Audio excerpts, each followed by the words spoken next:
আসসালামু আলাইকুম। হাতের কাছে থাকা কিছু উপকরণ দিয়ে বিকালের নাস্তায় খুব সহজ একটি রেসিপি আপনাদের সাথে শেয়ার করছি। এখানে আমি কিছু আলু কুচি করে নিয়েছি, এখানে কিছু পেঁয়াজ কাঁচামরিচ, 1 চামচ কর্নফ্লাওয়ার, 1 কাপ ময়দা, একটা ডিম, কিছু 1 চামচ কালি জিরা, এখানে আমি নিয়েছি পাস্তার মশলা। এখানে ম্যাজিক মশলাটা থাকলে বেশি ভালো হতো। আর এখানে আমি হলুদ মরিচ, একটুখানি ধনিয়ার গুঁড়ো, এগুলো দিয়ে এই রেসিপিটা তৈরি করি।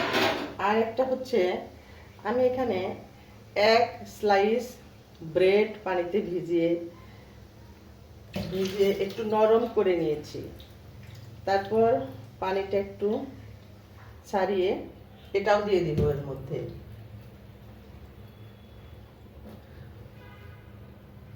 এখন চলুন কথা না বাড়িয়ে এরপরে কি কি করি আপনাদের সাথে শেয়ার করছি।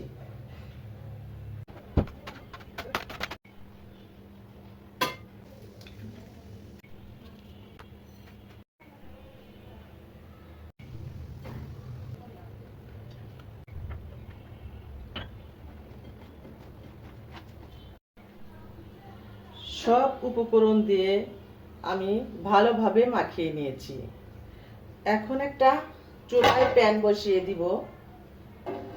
প্যানটা গরম হয়ে আসলে আমি প্যানে তেল দিয়ে দিব।